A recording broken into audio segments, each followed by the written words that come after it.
Today we'll learn how you can score a goal, how you cannot score a goal, code dimension, all types of fouls, their consequences, all types of shots, penalty corner, out of bounds, purpose of base plate, why is it there? Let's start with basic and then we'll go to advanced concepts. Hockey is played with a stick and a ball. The special thing about stick is there is a flat side and there is a curved side. You are only allowed to play with the flat side. You cannot touch the ball with the curved side, otherwise it will be a foul. Hockey is played between two teams of 11 players. Here, let's assume the black uniform team is our team, your team and my team, and every player would have a hockey stick. Our objective would be to put the ball into opponent's goal, and the white uniform, which is opponent team, their objective is to put the ball inside our goal. In hockey, goal is only considered if we hit from this highlighted area. If our player number 1 is hitting ball into the goal outside the area, that would not be considered as goal. Let's take a look at player number 2. Player number 2 is still outside the D. That would not be considered as goal. Player number 3 is inside the D. That would be considered as goal. Here, player 4 is outside. But if player 4 was hitting the ball, which was going into the goal,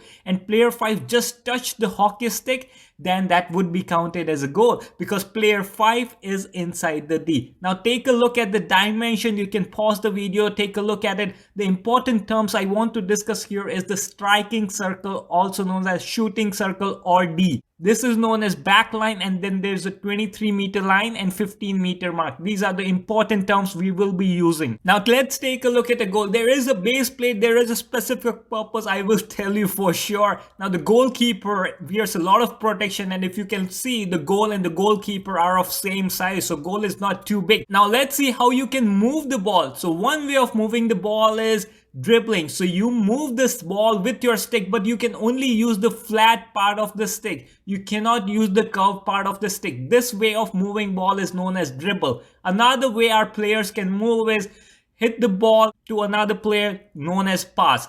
Third way would be our player just hit the ball into the goal. That would be called as shoot. So at any point of time, our player can either dribble, pass or shoot. Now, when you're passing the ball, you have to be very careful. It needs to be grounded. If the ball goes above the knees, that can be dangerous and that is a foul. So ball should be below the knees. If it goes above the knees, that is a foul. There's only one condition where ball can go above the knee. That is known as scoop shot, scoop pass, which is very special. I will explain. Let's take a look at a shoot. When you're shooting, then the ball can go above the knee. No problems there. Only when you're passing, it should not go above knee. But when you're shooting, there's a condition. If the opponent is within 5 meters, then you cannot really hit it above the knees because then it's dangerous. The opponent can get injured. So that's the main key. When you're passing, keep it below the knees except the scoop shot. When you're shooting, it can go above the knees, but there should not be a player within the 5 meters of distance. Let's revise dangerous play. Our opponent, player number 8, has the ball. Player 8 passes ball to 3, and if this is not a scoop pass and ball goes above the knee, then it would be a foul. Now let's look at player 1. Player 1 takes a shooting attempt into the goal, but the ball is above knee. Would it be a foul or not? You would be thinking, well, he's taking a shooting attempt, so it should not be a foul. But see, he is outside the D. So if you're outside D, you cannot really score a goal. And if this player attempted it and ball went above knee, then that would be a foul. Now let's take a look at a player number 1 who is inside the D. If player number 1 hits the ball and it goes above the knee, this is a shooting attempt, so this would be absolutely fine. If player 1 is hitting ball to player 1 of ours and the ball is above knee, that would be a dangerous play and that would be a foul. Now let's look at a player 4. Player 4 is trying to attempt a goal and ball goes above knee. This would be a foul because our player number 9 is within 5 meter distance. So in summary, when you're taking a shoot, it's okay, ball goes above knee, but there should not be a player within 5 meters of distance. When you're passing the ball, ball should be below knees. If ball goes above knee, it's a foul except in a scoop shot. Whenever there is a dangerous play, free hit is given. So what is free hit? Let's say we got a free hit here. So what we would do is we would draw a circle of 5 meters. Now our player can dribble the ball or pass the ball from here. Now opposition should be staying outside this 5 meter. If opposition is within 5 meter, they need to move out of the 5 meter so that we can dribble or pass. Now let's look at this scenario. So there are 4 people within the 5-meter range. So if we are moving in that direction, player number 1 should be okay because he's not really in the direction where we are moving the ball. Player number 2 is fine as well. Player number 3 is fine as well. But player number 4 is in our way in which we want to move and within the 5-meter while we got the free hit, so that player number 4 is not allowed. So player number 4 would need to move out of the 5-meter zone so that our player can move forward. Let's talk about shot types. So the first shot type is you have the ball with your stick and you just push. So it's a ground pass mostly used, or you can use it for shoot also. It's just pushing the ball onto the ground. The second one is you flick the ball. So ball takes a little bit of height, but it's not above the knee. So you're just flicking the ball with your hockey stick. The third one is the scoop shot, where you just place the ball onto the stick and just lift the ball in the air. That would be a scoop shot. In all 3 cases, the ball would be sticking with the stick. It's not a hit like a golf. Ball is with the stick and you just push it, flick it, or scoop it. In hit, it's more like a golf. You take the golf stick and then you just swing it. That is known as a hit. In hit, it should be grounded. If the ball is below knee, that's okay. But if it goes above knee, then that would be a foul. But if it goes above knee while you are taking a shoot, that should be okay. So a lot of players use hit shot to score a goal. Another shot is a slap shot. In slap shot, players just rotate their stick with the ground, and this is used for long passes mostly by defenders. Apart from these shots, the most amazing shot is called backhand reverse or tomahawk. Normally the player is playing on the right side. In this shot, they would hit it from the other side and they hit it like a golf shot, and they use the edge of the hockey stick to hit the ball. They do not use the flat side. The flat side is actually pointing upwards. So this is a very popular shot to score a goal. Consider this scenario. Our player wants to give a pass to another player, but we have opponent in between. So our player can use a scoop shot to pass the ball, but not always. If opponent is within a 5-meter range, then it could be a dangerous play. So the opponent needs to be 5-meter away or more, then we can use a scoop shot. In this scenario, if you see, we have an opponent within the 5-meter. If we play a scoop shot, is it foul or not? It's not a foul because opponent is not in the direction in which we played the shot, so there is no danger, so this is okay. Let's consider some of the scenarios. So we have our player, the passing player and receiving player, and there are opposition players. So our player can just play a scoop shot and pass and everything is good. But if there is a defender near our receiving player within 5-meter distance, then it can be a dangerous play. So when our player is giving a pass, it looks like it's dangerous.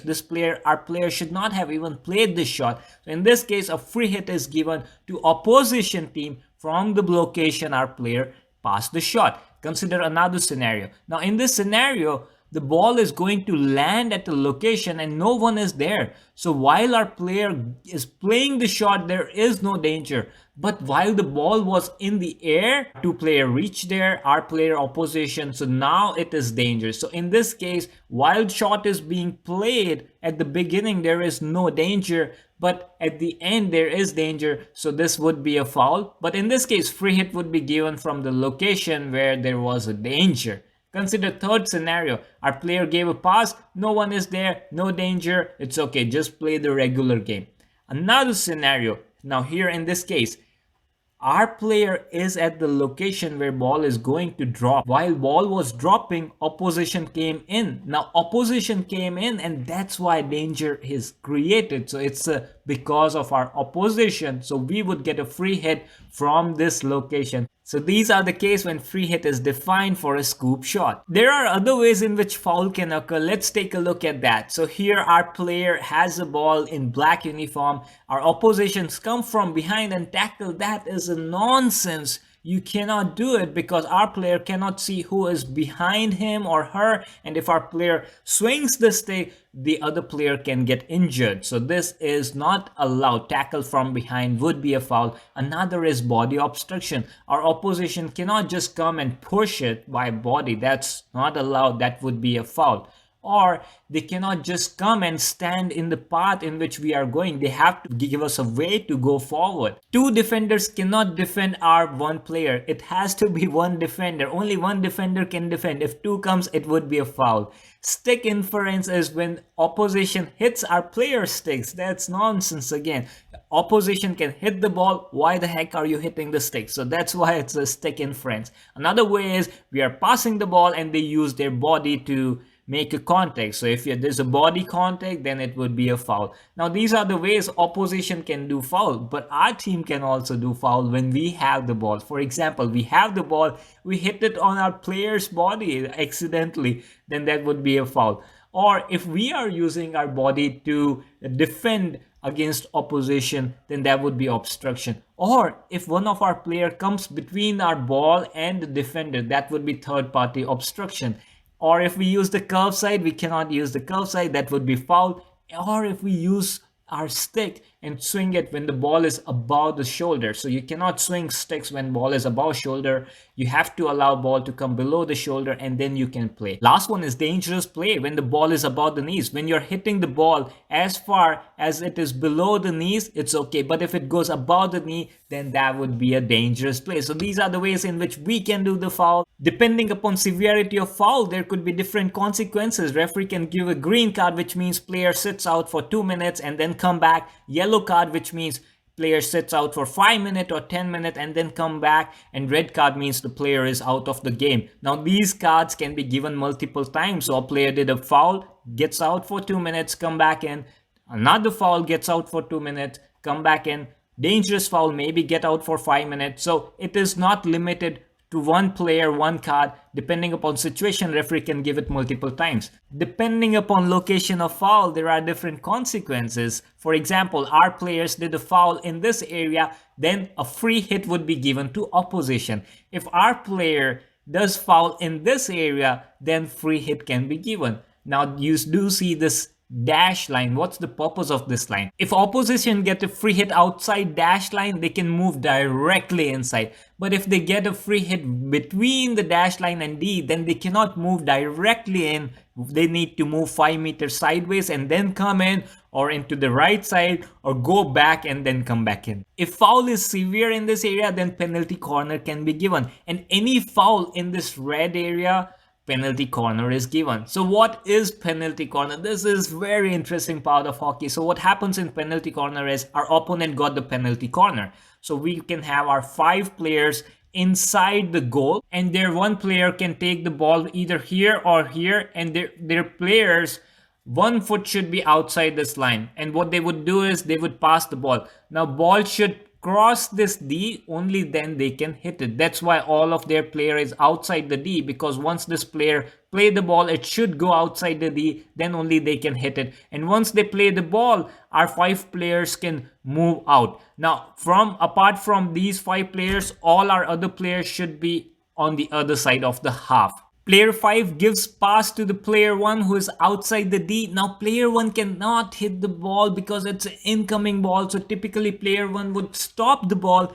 Player 2 would come in and take a shooting attempt. If the ball doesn't go in, then player 8 is there to take a rebound shot. So what would happen here is player 5 gives the ball. Player 9 and 8 runs near the goal. Player 1 stops the ball. Player 2 comes in, hits a goal. Now, one more thing can happen is player 5 gives ball to player number 3 who would stop the ball. Player 4 comes in and takes a shooting attempt. So a lot of permutation and combinations can happen here, and this is where it gets really interesting. Player 5 gives ball to 1 and 2 comes and take a shooting attempt. Now here comes the part. When player 2 is taking a shooting attempt, he can either do a flick shot. If he does a flick shot, then ball can hit anywhere in the goalpost, below or above, anywhere. There is a drag flick where they drag the ball and then flick it. In that also ball can hit anywhere. But if player 2 is doing a hit shot, then ball can only hit in this wooden area. This is why this wooden area is used. If player is taking a hit attempt during a penalty corner, ball cannot hit above the wooden area. If ball hits above it, that would not be considered as a goal. If they are using a flick, then it can hit anywhere. For hit, it should only hit at the bottom area. If the foul in D is very dangerous, then a penalty stroke is given. In penalty stroke, goalkeeper is inside the goal and ball is placed on the spot. Player gets one chance to hit the ball inside the goal. Very high chances of scoring goal. What happens when ball goes out of bounds? It depends. So if ball goes out of bounds from the sideline, then it would be a free hit. So here our player 1 has a ball. If player hits the ball outside the sideline, then opponent would get a free hit from this point. If our player is hitting a ball, it hits the stick of opposition and then it goes out, then we get a free hit from the location ball went out. What if ball goes behind the line? Then it's a completely different story. So let's consider this scenario. Player number 1 from our opposition hit the ball outside the line. In this case, we would get the ball from 15 meter.